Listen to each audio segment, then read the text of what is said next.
If you grew up in Britain during the 1960s, you'll remember something very clearly. For a lot of families, owning a car wasn't just convenient. It was a dream, a proper sign that things were getting better. Back then, Britain was changing. More families were taking holidays, more people were driving, and suddenly the family motor became a big part of everyday life, and everyone seemed to have a car they dreamed about. Maybe it was parked down your street. Maybe your neighbor had one, or maybe your dad spent years saying, "One day, we'll get one of those." And the funny thing is, these weren't supercars or flashy motors. They were everyday British cars, but back then, they meant freedom. So let's take a proper trip back and look at the cars every UK family dreamed of in the 1960s, and see how many you remember. Number 1, the Ford Cortina. Now this was the big one for many families. The Ford Cortina quickly became one of Britain's favourite motors. Reliable, practical, and smart-looking without being too expensive. A proper family car. You'd see them everywhere. Outside schools, parked on drives, loaded up for summer holidays. And for many dads back then, owning a Cortina meant you were doing all right for yourself, especially if it was kept spotless every Sunday morning. Go on, you'll remember someone cleaning one with a bucket and sponge every weekend. Number 2, the Morris Minor. Now here's a car that seemed to belong to everybody at some point. The Morris Minor had already become a British favourite by the 60s. Simple, dependable, and easy to keep running. Not flashy by any means, but families loved them because they just worked, and there was something friendly about them too.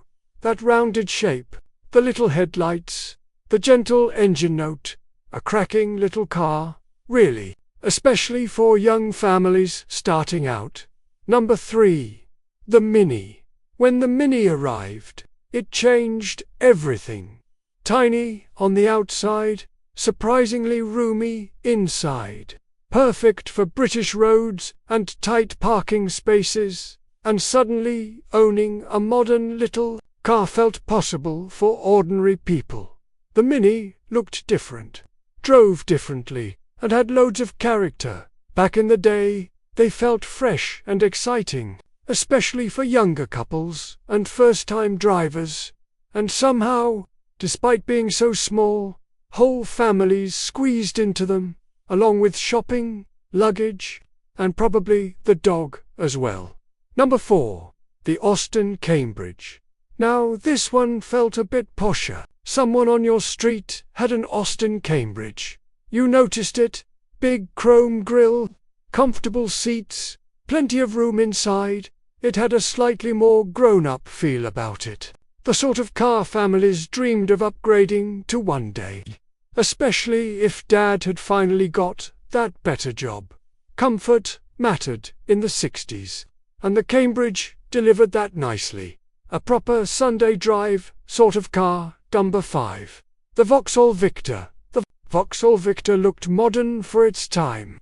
Bit American-looking too, especially the earlier models, and that made them stand out for many families. The Victor felt stylish without being out of reach. Plenty of room, decent performance, and a comfortable ride, perfect for loading up and heading off to the seaside. And you'll remember this. Back then, even a family trip to Blackpool felt like a proper adventure, especially in a car like this. Number 6, the Hillman Minx. Now, this was another familiar sight on British roads. The Hillman Minx had that solid, dependable reputation families loved. Nothing fancy, nothing over the top, but reliable. And back then, reliability mattered more than anything. People wanted cars that started in winter and got them to work every morning. Simple as that. And the Minx earned a lot of trust over the years. Number 7, the Ford Anglia. You couldn't miss a Ford Anglia. especially with that distinctive rear window sloping the wrong way. Bit unusual, but people loved it. The Anglia became hugely popular with working families, affordable, economical, and easy to drive. A lot of people learned in these, and for many, this was the first proper family car they ever owned. Not glamorous, but full of memories. Number 8. The Rover P4. Now this one really felt special. If someone owned a Rover in the 60s, they were doing very nicely indeed. The Rover P4 had class about it. Comfortable seats, polished wood inside, smooth ride. It felt refined, the sort of car people admired quietly. Not flashy, just respectable. A proper British motor. And if your neighbour had one, chances are your dad secretly wanted one too. Number 9. The Triumph Herald. The Triumph Herald brought a bit of style to everyday motoring. Neat little design, sharp steering, and surprisingly fun to drive.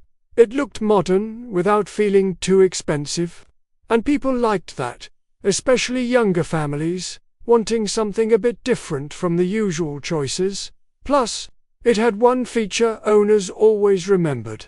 That bonnet opening forwards looked quite clever at the time. Number 10. The Wolseley. Now here was a car that made families feel they'd moved up in the world.